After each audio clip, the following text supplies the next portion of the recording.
हिंद, नमस्कार, सुप्रभात दोस्तों मैं आज आप लोगों को जो है संविधान के टॉप 100 प्रश्न जो परीक्षा में पूछे गए हैं उसका 8वां वीडियो प्रोवाइड कर रहा हूं। आप सभी वीडियो को पूरा देखें और इस तरह की वीडियो प्राप्त करने के लिए आप हमारे चैनल को शेयर, सब्सक्राइब और लाइक ज़रूर करें। इससे पहले मैंने आप लोगों को 7 वीडियो टॉप 100 प्रश्नों की अपने चैनल पर प्रोवाइड कर चुका हूं। यदि आपने वह वीडियो नहीं देखा है तो आप हमारे चैनल पर जाकर उस वीडियो को पूरा देख सकते हैं। चलिए हम अपनी वीडियो स्टार्ट करते हैं। भारत के राष्ट्रपति भारत के संविधान के अनुच्छेद 352 के अंतर्गत आपात स्थिति की घोषणा कब कर सकते हैं? तो उत्तर होगा जब युद्ध हो या युद्ध की धमकी हो। तो अनुच्छेद 352, अनुच्छेद 356 और अनुच्छेद 360। 356 में जो है राष्ट्रपति शासन का उल्लेख किया गया है और 360 में जो है वित्तीय आपात का उल्लेख किया गया है। भारतीय संविधान का प्रारूप किसने तैयार किया था?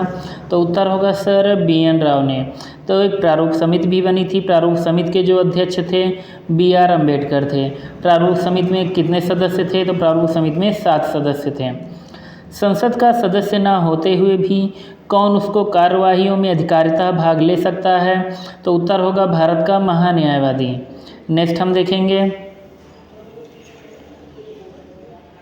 मृत्युदंड क्षमा करने की शक्ति संविधान द्वारा किससे प्रदत्त है?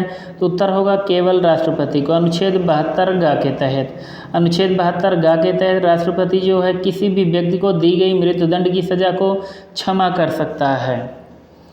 राष्ट्रपति पर महाभियोग जो है अनुच्छेद 61 के तहत लगाया जाता है। आप लोग याद रखिएगा ये। राष्ट्रपति के निर्वाचन से संबंधित विवादों का भी निश्चय कौन करता है? तो उत्तर होगा उच्चतम न्यायालय। आप राष्ट्रपति के साथ उपराष्ट्रपति को भी याद रखिए। मीन्स जो उपराष्ट्रपति का निर्वाचन होता है, यदि उपराष्ट्रपति के निर्वाचन में भी किसी भी प्रकार की धांधली पाई जाती है तो उसका भी जो है निपटारा कहाँ किया जाता है? तो उच्चतम न्यायालय में किया जाता है, सुप्रीम कोर्ट में। सुप्रीम कोर्ट का उल्लेख जो है अनुच्छेद 123 में किया गया। आप लोग याद रखिए अनुच्छेद 124 में। अनुच्छेद 123 के तहत राष्ट्रपति अध्यादेश जारी करता है। संविधान के किस अनुच्छेद में राष्ट्रपति पर महाभियोग लगाने की प्रक्रिया का वर्णन किया गया है? तो उत्तर होगा अनुच्छेद 61 में। राष्ट्रपति पर जब महाभियोग लगाया जाता है तो महाभियोग लगाने से 14 दिन पहले राष्ट्रपति को सूचना दे दी जाती है और ये महाभियोग का जो प्रस्ताव है ये संसद के किसी भी सदन में लाया जा सकता है। नेक्स्ट हम देखेंगे किसी राज्य के राज्यपाल की अनुपस्थिति में उसके कर्तव्यों का निर्वहन कौन करता है? तो उत्तर होगा पड़ोसी राज्य के राज्यपाल को अतिरिक्त कार्यभार सौंप दिया जाता है। नेक्स्ट हम देखेंगे जब कोई राज्य राष्ट्रपति शासन के अंतर्गत होता है तब उस राज्य का बजट कौन पारित करता है? तो उत्तर होगा संसद पारित करता है। राष्ट्रपति शासन जो है अनुच्छेद 356 के तहत राज्य में लगाया जाता है। भारतीय शासन में धर्मनिरपेक्ष विशेषता को संविधान के किस भाग से अपनी शक्ति प्राप्त होती है? तो उत्तर होगा अनुच्छेद 15 और 25। यह कथन किसने कहा है? भारत का संविधान एक ऐसी शासन पद्धति की स्थापना करता है जो लगभग परिसंघ कल्प है। तो उत्तर होगा प्रोफेसर केसी हुयर। नेक्स्ट हम देखेंगे भारत के प्रधानमंत्री का वेतन और अनुलाभ निर्धारित किए जाते हैं। तो उत्तर होगा संसद द्वारा।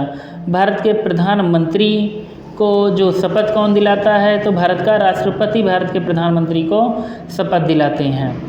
भारत के वे प्रथम स्पीकर कौन थे जिनके विरुद्ध लोकसभा में अविश्वास प्रस्ताव लाया गया था? तो उत्तर होगा GB मावलंकर। वर्ष 1961 ईस्वी में राज्यसभा और लोकसभा की संयुक्त बैठक हुई थी। तो उत्तर होगा दहेज उन्मूलन विधेयक के संबंध में। संयुक्त बैठक का उल्लेख जो है अनुच्छेद 108 में किया गया है। और ये संयुक्त बैठक जो होती है इसका अध्यक्ष कौन होता है? तो लोकसभा अध्यक्ष होता है। संयुक्त बैठक बुलाता कौन है? तो संयुक्त बैठक राष्ट्रपति आहूत करता है, बुलाता है।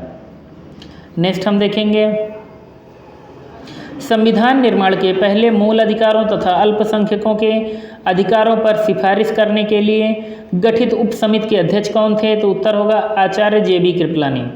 नेक्स्ट हम देखेंगे लोकसभा अध्यक्ष संसद के संयुक्त अधिवेशन की अध्यक्षता करेगा। यह संविधान के किस अनुच्छेद में है? तो उत्तर होगा अनुच्छेद 108(4) में। यदि किसी मंत्री के विरुद्ध अविश्वास प्रस्ताव पारित हो जाए तो क्या होता है? तो उत्तर होगा पूरी मंत्रिपरिषद को त्यागपत्र देना पड़ जाता है। नेक्स्ट हम देखेंगे अंडमान निकोबार द्वीप समूह किस उच्च न्यायालय के अधिकार क्षेत्र में आता है? तो उत्तर होगा कोलकाता उच्च न्यायालय के क्षेत्र में। संविधान के अनुच्छेद 17 में किस सामाजिक बुराई के अंत का प्रावधान किया गया है? तो उत्तर होगा अस्पृश्यता का अंत। इसके साथ ही हम देखेंगे अनुच्छेद 18। अनुच्छेद 18 जो है ये उपाधियों के अंत से संबंधित है। अनुच्छेद 16 जो है ये अवसर की समानता से संबंधित है। बिहार में बोली जाने वाली किस भाषा को संविधान की 8वीं अनुसूची में शामिल किया गया है? तो उत्तर होगा मैथिली भाषा को। मूल संविधान में कुल 14 भाषाओं का उल्लेख किया गया था। इसके बाद से संविधान संशोधन होता है। 21वां संविधान संशोधन, 21वें संविधान संशोधन के द्वारा सिंधी को जो है संविधान में शामिल किया गया, सिंधी भाषा को।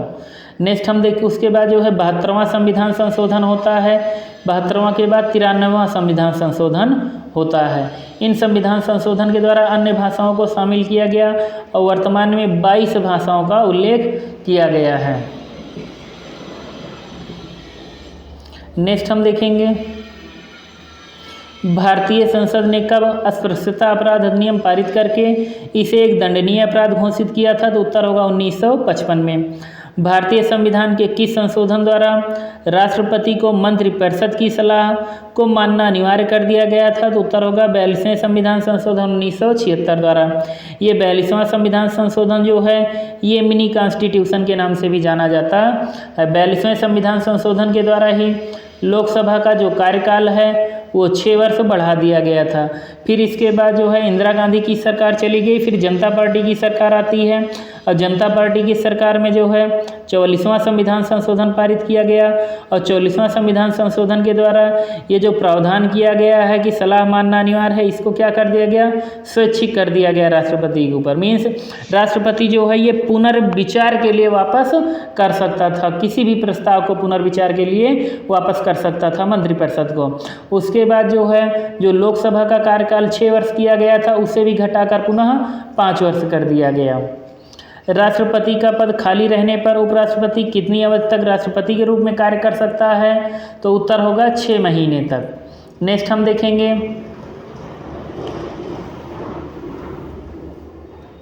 उच्च न्यायालय के न्यायाधीशों के वेतन व भत्ते किस निधि से दिए जाते हैं? तो उत्तर होगा राज्य की समेकित निधि से। संघ सूची में 97 विषय शामिल हैं जैसे विदेश संबंध, रक्षा, रेलवे, डाकतार आदि। इस पर कानून बनाने का अधिकार किसे प्राप्त है? तो उत्तर होगा संसद को। सातवीं अनुसूची है। 7वीं अनुसूची में 3 प्रकार की सूचियों का उल्लेख किया गया है। एक संघ सूची, दूसरी स्टेट सूची, उसके बाद समवर्ती सूची का उल्लेख किया गया है। ये सूचियां जो हैं ऑस्ट्रेलिया के संविधान से ली गई हैं, आप लोग याद रखिए इसको। भारतीय संविधान के अनुसार कार्यपालिका संबंधी वास्तविक शक्तियों का प्रयोग किसके द्वारा किया जाता है? तो उत्तर होगा प्रधानमंत्री व मंत्रिपरिषद द्वारा। नेक्स्ट हम देखेंगे संसद का सत्र किसके द्वारा बुलाया जाता है? तो उत्तर होगा राष्ट्रपति द्वारा। कौन सा विधेयक धन विधेयक है? इसका निर्णय लोकसभा अध्यक्ष करता है। उत्तर होगा क्या उसका निर्णय अंतिम माना जाता है? तो उत्तर होगा हाँ। कोई भी विधेयक धन विधेयक है, इसका निर्णय लोकसभा अध्यक्ष ही करता है और धन विधेयक जब लोकसभा में पेश किया जाता है तो यह प्रेसिडेंट के पूर्व अनुमति से ही पेश किया जाता है। नेक्स्ट हम देखेंगे राज्य देश के पर्यावरण के संरक्षण तथा संवर्धन का और वन तथा वन्य जीवन की रक्षा का प्रयास करेगा। ऐसा किस अनुच्छेद में वर्णित है? तो उत्तर होगा अनुच्छेद 48 में। नेक्स्ट हम देखेंगे भारतीय संविधान में यह घोषणा कहाँ की गई है कि भारत के लोक संविधान के मूल स्रोत हैं और भारतीय राज्य व्यवस्था लोकतंत्रात्मक है? तो उत्तर होगा प्रस्तावना में। राज्यपाल द्वारा मंत्री के रूप में नियुक्त गैर विधानसभाई व्यक्ति को कितने दिनों के अंदर विधानसभा का सदस्य हो जाना चाहिए? तो उत्तर होगा 6 महीने के अंदर। रिट शब्द किस भाषा से लिया गया? तो उत्तर होगा लैटिन भाषा से। नेक्स्ट हम देखेंगे उच्चतम न्यायालय का वह कौन सा मुख्य न्यायाधीश था जिसे कार्यकारी राष्ट्रपति के रूप में कार्य करने का अवसर मिला? तो उत्तर होगा एम हिदायतुल्ला। मान लीजिए राष्ट्रपति के पद के किसी कारणवश रिक्त होने जाने के साथ ही साथ उपराष्ट्रपति का पद भी रिक्त हो जाता है। ऐसे समय कौन राष्ट्रपति के कार्यों का निर्वाह करेगा? तो उत्तर होगा सर्वोच्च न्यायालय का मुख्य न्यायाधीश। अब मान लो सर्वोच्च न्यायालय का मुख्य न्यायाधीश भी नहीं है तो जो वरिष्ठतम न्यायाधीश है वो इसका कार्यभार देखेगा। नेक्स्ट हम देखेंगे दोस्तों, नागरिकता प्राप्त करने व खोने के विषय में विस्तार से चर्चा कहाँ की गई है? तो उत्तर होगा 1955 के नागरिकता कानून में। किस उच्च न्यायालय के क्षेत्राधिकार के अंतर्गत केंद्र शासित प्रदेश चंडीगढ़ आता है? तो उत्तर होगा पंजाब व हरियाणा उच्च न्यायालय। संविधान का कौन सा भाग कल्याणकारी राज्य की अवधारणा को सविस्तार स्पष्ट करता है? तो उत्तर होगा नीति निर्देशक सिद्धांत। नेक्स्ट हम देखेंगे, यदि संघ सूची व राज्य सूची के विषय में टकराव की स्थिति आ जाए तो उसमें से किस सूची के विषय को प्रमुखता दी जाती है? तो उत्तर होगा संघ सूची के विषय को। अनुच्छेद 143 के अनुसार राष्ट्रपति उच्चतम न्यायालय से विधि से संबंधित या अन्य किसी विषय पर सलाह ले सकता है। क्या यह सलाह राष्ट्रपति पर बाध्यकारी होता है? तो उत्तर होगा नहीं। मीन्स राष्ट्रपति जो है अनुच्छेद 143 के तहत जो है सुप्रीम कोर्ट के मुख्य न्यायाधीश से सलाह ले सकता है, लेकिन वो जो सलाह होगी वो बाध्यकारी नहीं होगी। नेक्स्ट हम देखेंगे, राष्ट्रपति को सहायता एवं सलाह देने के लिए एक मंत्रिपरिषद होगी जिसका मुख्य अभिकर्ता प्रधानमंत्री होगा और राष्ट्रपति अपने कृत्यों के संपादन में इसकी सलाह के अनुसार कार्य करेगा। यह व्यवस्था किस अनुच्छेद में की गई है?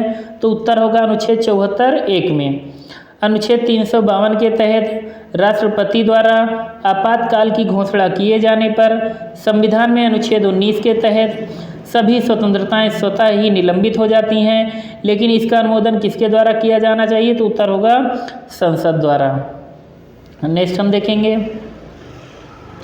अनुच्छेद 32 के तहत मौलिक अधिकारों के प्रवर्तक के लिए उच्चतम न्यायालय कुछ आदेशों को जारी कर सकता है। ये आदेश कौन है? तो उत्तर होगा बंदी प्रत्यक्षीकरण, परमादेश, प्रतिषेध, उत्प्रेषण, अधिकार परीक्षा। इसलिए जो है सुप्रीम कोर्ट और हाई कोर्ट दोनों को जो है जो मूल अधिकार हैं उसका सुरक्षा प्रहरी बताया गया है। भारतीय संविधान के अनुसार कार्यपालिका संबंधी वास्तविक शक्तियों का प्रयोग किसके द्वारा किया जाता है? तो उत्तर होगा प्रधानमंत्री व मंत्रिपरिषद द्वारा। नेक्स्ट हम देखेंगे, राष्ट्रपति व उपराष्ट्रपति दोनों के साथ साथ रिक्त हो जाने की स्थिति में कौन राष्ट्रपति के कार्यों का निर्वहन करेगा? तो उत्तर होगा भारत का मुख्य न्यायाधीश। नेक्स्ट हम देखेंगे, राज्य विधान परिषद का कितना अंश राज्यपाल साहित्य, कला, विज्ञान, सहकारी आंदोलन व सामाजिक सेवा से जुड़े व्यक्तियों का नाम निर्दिष्ट करता है? तो उत्तर होगा कुल संख्या का 1/2 भाग। यह सुनिश्चित करना किसका उत्तरदायित्व है कि संसद के प्राधिकार के बिना भारत की संचित निधि से धन व्यय न किया जाए? तो उत्तर होगा भारत के महालेखा परीक्षक। नेक्स्ट हम देखेंगे, राष्ट्रपति प्रत्येक 5वें वर्ष किस आयोग की नियुक्ति करता है जिसका कार्य केंद्र व राज्यों के बीच करों के वितरण के सिद्धांतों को निर्धारित करता है? तो उत्तर होगा वित्त आयोग। वित्त आयोग का उल्लेख जो है संविधान के 280 अनुच्छेद में किया गया है, मतलब अनुच्छेद नंबर 280 में। नेक्स्ट हम देखेंगे, विधान परिषद के सदस्य 6 वर्षों के लिए चुने जाते हैं, उनमें से कितने सदस्यों की सदस्यता प्रत्येक 2 वर्षों में समाप्त हो जाती है? तो उत्तर होगा 1/3 सदस्य। नेक्स्ट हम देखेंगे दोस्तों, ये लास्ट क्वेश्चन होगा दोस्तों आज का। भारत के संविधान में मौलिक अधिकारों और न्यायिक समीक्षा के प्रावधान किस देश के संविधान से लिया गया? तो उत्तर होगा संयुक्त राज्य अमेरिका के संविधान से। भारतीय संघ में अवशिष्ट विषय किस सरकार के पास है? तो उत्तर होगा केंद्र सरकार के पास। संविधान संशोधन की प्रक्रिया संविधान के किस भाग में है? तो उत्तर होगा भाग 20 अनुच्छेद 368। ये संविधान संशोधन की प्रक्रिया जो है साउथ अफ्रीका से ली गई है। लोक लेखा समिति में राज्यसभा से कितने सदस्य होते हैं? तो 7 सदस्य। और लोकसभा से कितने होते हैं? तो 15 सदस्य लोकसभा से नियुक्त किए जाते हैं।